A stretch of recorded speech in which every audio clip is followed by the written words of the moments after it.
with a qualified staff of translators, is continually making efforts to publish quality books for the English reader. I sincerely hope that you, the reader, benefit from this book, and that Allah, the Exalted, rewards its author and all those who helped bring it together. And may Allah's peace and blessings be upon our Prophet Muhammad, his family, his companions, and the believers.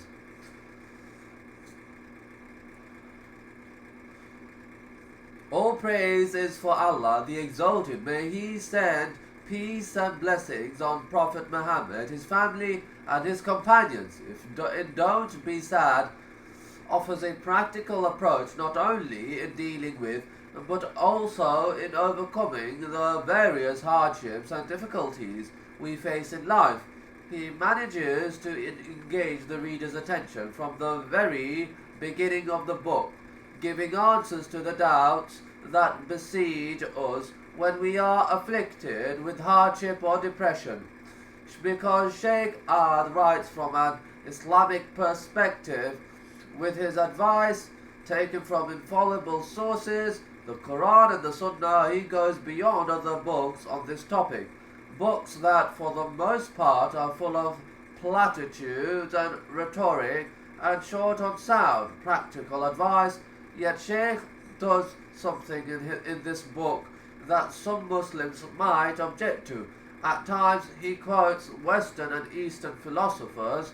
Some might say that relying on their sayings is contrary to what an Islamic author should do, given the vast wealth of knowledge that can be found in books written and compiled by Muslim scholars. However, non-Muslims only when what they say is relevant to the subject matter and is in agreement with the truth.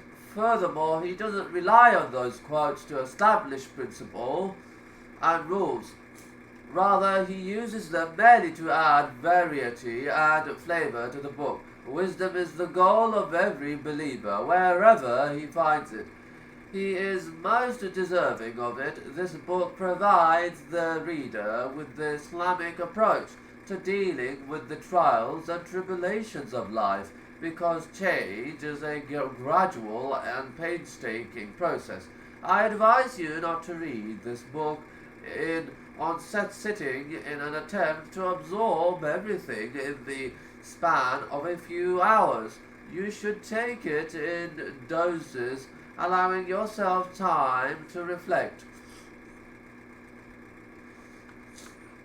on the seemingly simple yet profoundly deep wisdom written herein at the present time, when so many of us are afflicted with the ailments described in this book: depression, grief, spiritual malaise.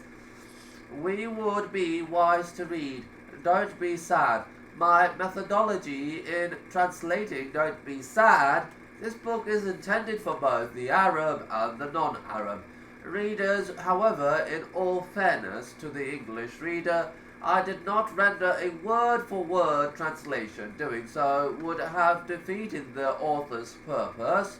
He wrote in a style that is both elegant and graceful in Arabic, but if it were to be translated verbatim into English, the result would be unfavorable. The style would at best seem awkward. Here I give you an outline of how I translated this book.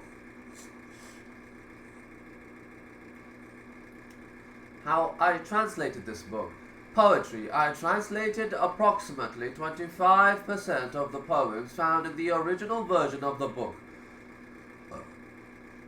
I translated those verses of poetry that I clearly understood and that I felt would have a positive impact on the reader.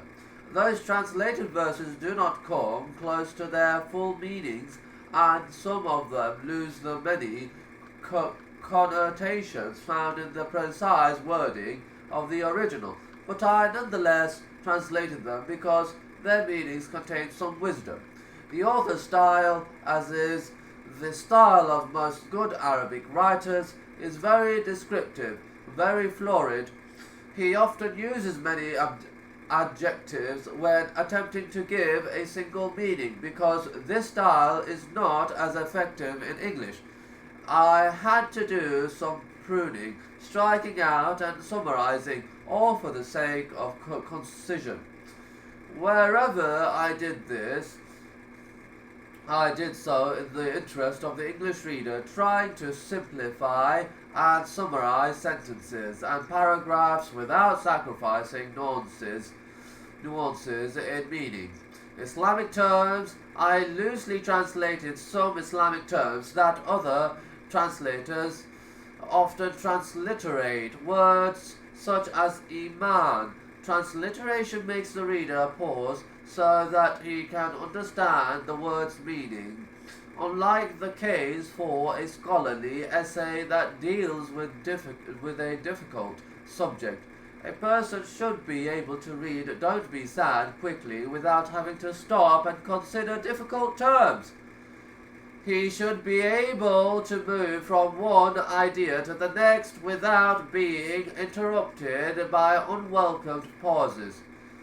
If the book were on Islamic jurisprudence, however, where the meanings of terms are more crucial, I feel that terms should be transliterated so as to preserve their full meaning.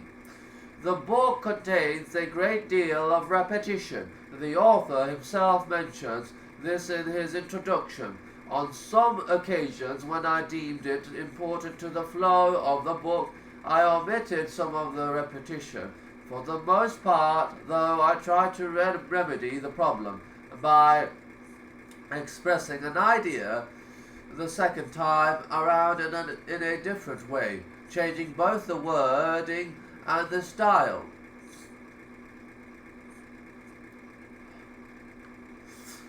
Though the author did not do so, I mentioned the chapter and verse numbers of the Quranic text.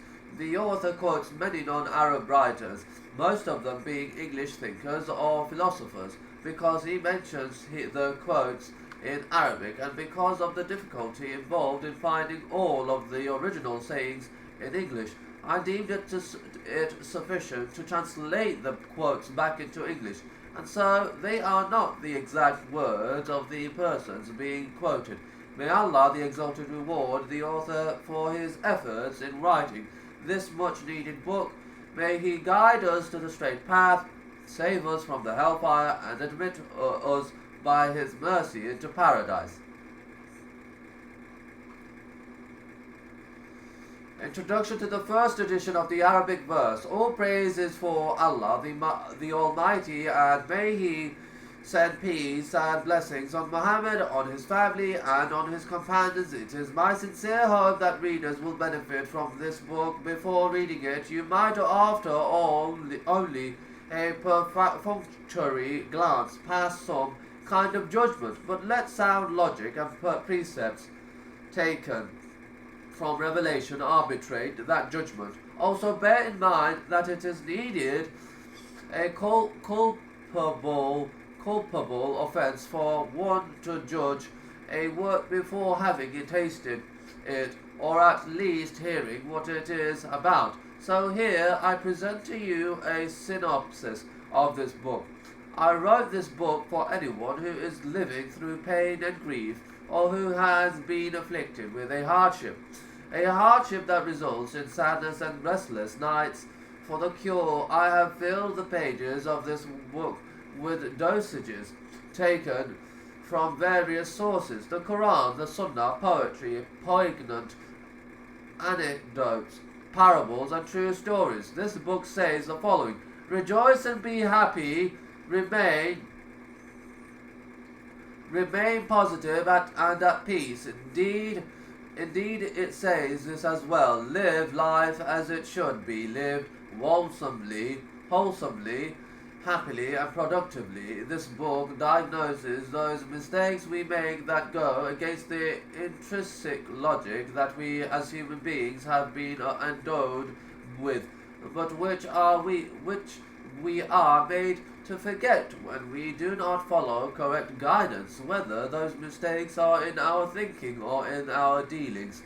This book forbids you from persisting in ways that are in conflict with the realities of life and with what Allah the Exalted has preordained. It calls you not from without but from within, from what your soul already knows, that you should trust your talents, that you should develop them, that you should forget the troubles and vicissitudes of life while concentrating on the positive and on the good destination.